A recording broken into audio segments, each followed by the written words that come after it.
But this story reveals a new playbook for waging a far-reaching and largely undetectable smear campaign in the digital age. A leaked New York Times video just shattered Blake Lively's carefully curated image, and the internet is in shock. Hollywood has had its fair share of drama, but this is different. Justin Baldoni, the actor and filmmaker known for his stand-on respect and kindness in the industry, just got caught up in a storm that no one saw coming. And at the center of it, none other than Blake Lively, America's so-called sweetheart, who apparently has a whole different side behind closed doors. All she needed to do was make one call to her agent or one call to the union rep and say, listen, I have a director that's just pushing boundaries a bit. He's making me feel uncomfortable. And that's it. Listen, that's all it would have taken. Leaked footage just surfaced that shows Blake treating Justin in a way that has left fans absolutely stunned. And trust me, once you see it, you'll never look at Blake the same way again. So what really happened? What did Blake say to Justin that has everyone talking? And most importantly, why is this just now coming to light? Today we're breaking it all down. The leaked footage, the hidden tensions, and the major win Baldoni just secured that proves karma is real. If I was on the Baldoni side, I'd feel pretty good. I'd feel like, wow, we got almost everything we wanted. I mean, yes, we have, a few things that are attorney's eyes only, but we stopped the Lively attorneys from being able to unilaterally designate anything and everything. Because let's be real, Blake has managed to keep a squeaky clean image for years. But this is something she can't sweep under the rug. And the way people are reacting? Let's just say Hollywood might have to wash their hands of her this time. Justin Baldoni just released a piece of the puzzle that will destroy Blake Lively, Ryan Reynolds, Colleen Hoover, Taylor Swift, the New York Times. He's killing 5 birds with one stone. Because if this leaked video really proves what people are saying, it could shake up Hollywood's power plays and redefine how we see both Blake Lively and Justin Baldoni, maybe for good. So is this the moment Hollywood finally cancels Blake Lively? Or will she find a way to dodge accountability again? Let's get into it. Let's start from the top. Did you all really think that Blake Lively and Ryan Reynolds were going to ride this one out? Oh no, they are scrambling right now, like two people who just realized they dug a grave for someone else and then fell right into it themselves. They thought they could silence Justin Baldoni, bury him under his scandal, and walk away with their America's sweetheart image intact. But guess what? They're sinking faster than quicksand. And no one is throwing them a lifeline. And now, Blake is in full damage control mode. Instead of facing the heat, she's trying to shut the whole thing down legally, because if this lawsuit goes to trial, it's game over. So Blake Lively filed to dismiss Justin Baldoni's $400 million lawsuit. The move comes 2 days after her husband, Ryan Reynolds, asked the court to do the same. According to court documents that just dropped, Blake Lively has officially filed to dismiss Justin Baldoni's multi-million-dollar lawsuit. And her argument? That Justin's case is nothing but a profound misuse of the legal process. Oh, the irony. Her lawyers are out here claiming that California law protects her because she was supposedly speaking out against SH. Well, let's be real. Does this sound like a woman fighting for justice or someone scrambling to cover her tracks before the truth catches up? But here's where it gets spicy. Blake's lawsuit, yeah, it could backfire hard, and if it does, she's in serious trouble. Because whispers suggest that Blake's escape from this drama is highly unlikely. So now we gotta ask, is Blake actually a victim here, or is she just good at playing one? Because something tells me Hollywood is watching this unfold like a reality show they can't turn off. And if Blake thought she could just sweep this under the rug like every other PR disaster, well, she might want to rethink that strategy. So let me get this straight. Blake Lively spent months using this so-called SH claim to crush Justin Baldoni's career. And now that the truth is catching up to her, she's clinging onto it like a lifeline? Yeah, that victim narrative is starting to fall apart real quick. But guess what? It's official. Blake's entire story is built on smoke and mirrors. And if you were one of the people who saw that infamous dance scene and thought, wow, Justin is totally overstepping, then I hate to break it to you, but you got played. That clip? Yeah, it was edited. Not just a little, strategically chopped up to make Justin look like some out-of-control creep. But now, Justin's team just dropped the unedited footage. And let's just say, Blake's got a lot of explaining to do. I'm probably getting spray tan on you. Well, it's not bad. It's my body makeup. Look at that. Look at how careful Justin was being. This is a man literally walking on eggshells just to keep the peace. And yet, Blake and her team decided to wipe out her part of the conversation just so they could paint Justin as some desperate guy drooling over her. Make it make sense. But here's where it gets even crazier. If Blake was willing to manipulate footage to push her narrative, what else has she lied about? Because now people are side-eyeing everything she's ever said about this whole situation. And let's not forget, this lawsuit, if the court sees what we just saw, Blake's S8 shield isn't going to protect her for much longer. It really makes you wonder just how deep does this rabbit hole go? And if Blake was willing to go this far to take down Justin, what else has she done behind the scenes that we don't know about yet? At this point, it's giving desperation. Blake and Ryan's team knew they were losing, so they tried one last Hail Mary to silence Justin Baldoni by pulling the gag order card. Blake and Ryan Reynolds were getting bothered by him releasing so much that they asked a judge to put a gag order on Justin to shut him up because they were gagged. But surprise, surprise, it didn't work. It was an undeniable win for the Baldoni team, because Blake's whining has done nothing for the jury. And let's be real, why would they even try this? Because Justin and his team aren't just fighting back, they're going full scorched earth. You all know how Brian Friedman and Justin aren't just sitting around waiting for the court to do the right thing. No, they're taking this straight to the public, and they're doing it with cold, hard, undeniable receipts. Because guess what?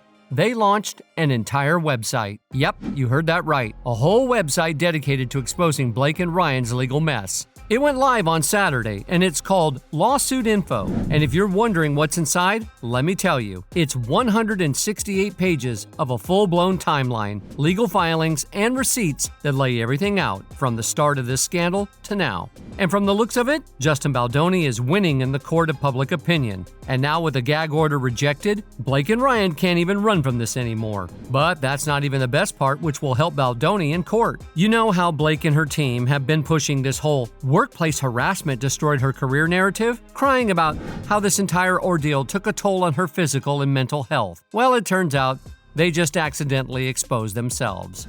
The first amended complaint accuses Miss Lively of leaking the CRD complaint to the Times, which, even if it was true that she leaked it, is protected by the fair report privilege.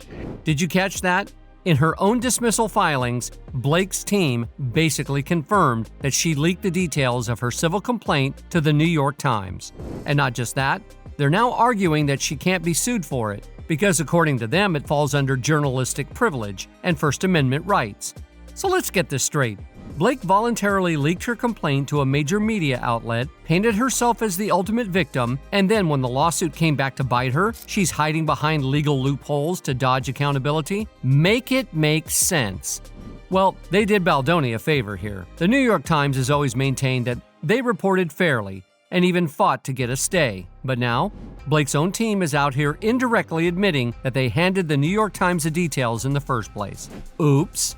And guess what? The judge doesn't seem to be buying the act either, because from what we've seen so far, this legal victim narrative Blake's team is spinning is starting to unravel fast. And trust me, what's coming next is even worse. Now here's where things get really shady. It's becoming painfully obvious that there's been a whole lot of coordination between Blake Lively, the New York Times, and a certain PR agency. Blake's PR team didn't just happen to have this evidence magically appear out of thin air. Nope, the PR agency allegedly went through one of their own employees' phones and held it hostage, and combed through their text to find something they could use. And boom, that's how these private messages got leaked. But here's the million-dollar question. Was this done legally? We don't know yet. What we do know is that the New York Times didn't just report on this. They had a video conveniently prepped and ready to go, almost as if they knew in advance that this was about to blow up. Private text messages and other documents that we've obtained reveal what really happened. A campaign to tarnish Lively after she alleged that Justin Baldoni— That's right.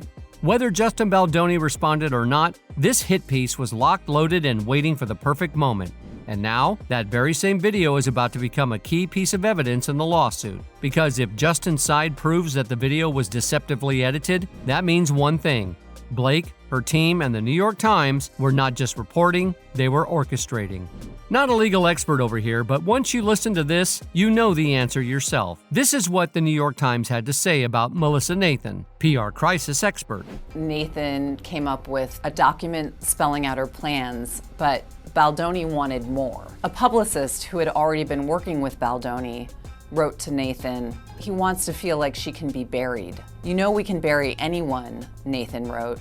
Now the credibility of these messages is next to zero, but New York Times decided to report without even asking for a comment from Baldoni's side. Now if that doesn't spell orchestration to you, I don't know what will. Alright, let's rewind a bit. Remember how Blake Lively was waving around that civil complaint like it was her golden ticket, armed with actual text messages, supposedly proving her case against Justin? Yeah, well here's the problem. No one ever asked where she even got those texts. Seriously, in the middle of all this drama, that tiny yet crucial detail just slipped right past everyone. Who gave them to her? And how did she get them?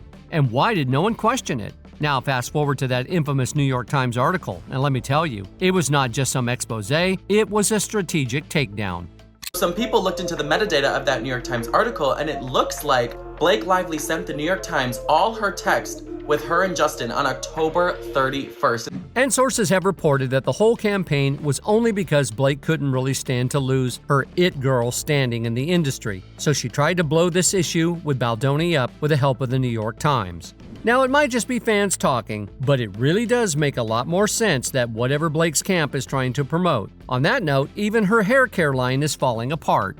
Blake's business, her hair care line that she was promoting during It Ends With Us promo tour, is tanking. It's about to go bankrupt. It has already decreased in sales by 79%. Anyway, now that the bombshell video they worked behind the scenes is working against them, they're trying to say that Justin was the one orchestrating all along.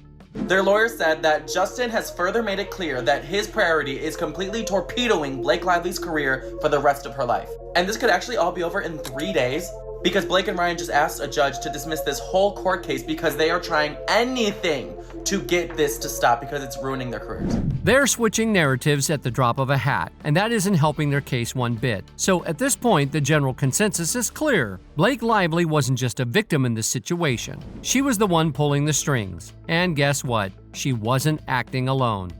Yep, Colleen Hoover. Yes, that Colleen Hoover, the best-selling author, had a bigger stake in taking down Justin Baldoni than anyone realized.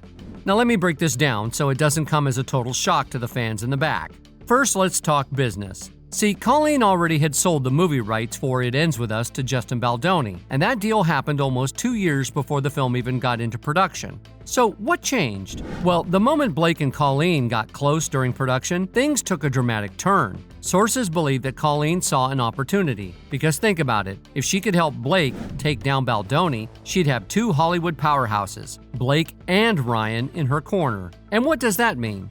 A massive payday, more connections, more power in the industry. And if you don't believe it, well, listen to the people who have actually read the fine print, because suddenly it all starts making sense. As it turns out, there's a morality clause in the contract. Here's the thing, apparently there's a morality clause in the contract which states that Hoover would have the option to obtain the book rights back if, wait for it, the current owner would be accused of something heinous such as, oh my, what coincidence, harassment. Wait. It gets worse, because when Blake filed her civil complaint, she didn't just go in blindly. She had a game plan, and that game plan included a prepared statement for Justin Baldoni, one that he was supposed to release to the public. Yeah, you heard that right. Blake expected Justin to release a pre-written statement, essentially forcing him to play along with her narrative. And if you're late to the party, don't worry, we've got the receipts. It Ends With Us was a troubled production which we take full accountability for. We are very sorry to everyone we caused upset to privately and publicly. Blake Lively, Colleen Hoover, the entire cast and crew led with professionalism every step of the way. And any negativity aimed at them is ours to own. At this point, the entire case is starting to look like a giant ego trip for both Blake Lively and Ryan Reynolds. Because if we just isolate Blake's actions, it's pretty much a given that this whole drama with Justin Baldoni was never about SH.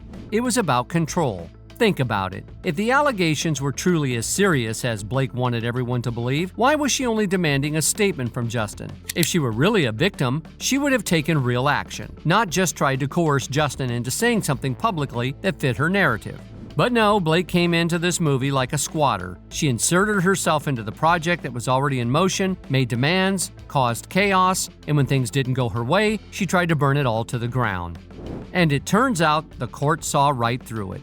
Blake tried everything to silence Justin, and when that didn't work, she went for the next best thing, getting the entire case thrown out before it could even go to trial. But guess what? Justin's lawyer wasn't having it. Brian Friedman, Baldoni's legal bulldog, reacted to Lively's motion to dismiss with pure fire. In a statement to Us Weekly, he didn't hold back. Miss Lively's recent motion to dismiss herself from the self-concocted disaster she initiated is one of the most abhorrent examples of A-ing our legal system. Stringent rules are put into place to protect the innocent and allow individuals to rightfully defend themselves. Laws are not meant to be twisted and curated by privileged elites to fit their own personal agenda. As we said yesterday in response to Mr. Reynolds' same cowardly measures, we will continue to hold Miss Lively accountable for her actions of pure malice, which include falsely accusing my clients of harassment and retaliation. Her fantastical claims will be swiftly debunked as discovery moves forward, easily disproved with actual evidentiary proof. Ouch, even legalese couldn't soften that knockout statement. At this point, everyone is trying to escape this mess.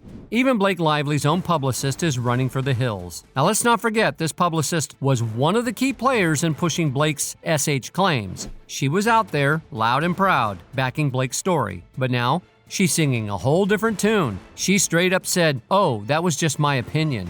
Hold up. So, when it was convenient, it was a fact. But now things are crumbling, it's just an opinion? Yeah, that's not how this works. And in an attempt to save herself, she sent a formal letter to the judge presiding over Baldoni's case, basically begging to be dismissed from this legal disaster. We respectfully request that the court stay discovery as to the Sloan parties until the court resolves their pending motion to dismiss.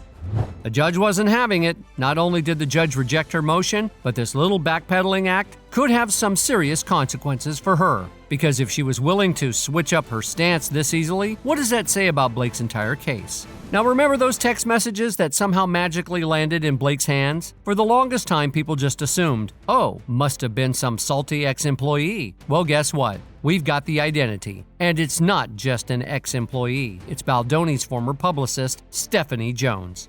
Yep, Blake's so-called smoking gun evidence came from a PR person with a track record of shady dealings. And now Justin Baldoni is taking action. Just a few hours ago, Justin officially filed a lawsuit against Stephanie Jones. According to Friedman, Jones is the one who started this entire legal nightmare. She violated privacy laws, leaked personal communications, and weaponized them against Justin. She allegedly stole these texts from her own business partner's phone. So what happened was, Jones got fired from Wayfarer for shady behavior. In an act of revenge, she leaked Justin's private messages. She handed them over to another PR powerhouse, Leslie Sloan. And Blake and Ryan just ran with it, without even questioning the source. But the thing is, Justin's team claims that if Blake and Ryan had done even the tiniest bit of research on Stephanie Jones, they would have known she has a long history of sketchy workplace behavior. But instead, they walked straight into her trap, and most probably paid for their oversight in the near future. So now you might be wondering, why is everybody suddenly trying to run from this lawsuit, when they were all silently backing Blake just weeks ago?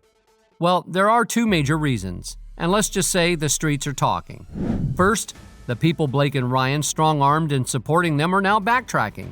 Why? Because Blake and Ryan have lost some major Hollywood connections. Connections that made them the power couple they are today. Without that elite backing, their influence is crumbling. Second, and more importantly, trial is coming up. And suddenly these same people who were happy to support Blake are realizing one terrifying thing. They might have to lie under oath. And lying under oath, that's perjury. That's jail time. This is just fact discovery. Wait till we get to experts. I think, what is it, August or September, October? Yeah. Experts will be a nightmare. That's always a tough one. And then as they get closer to trial.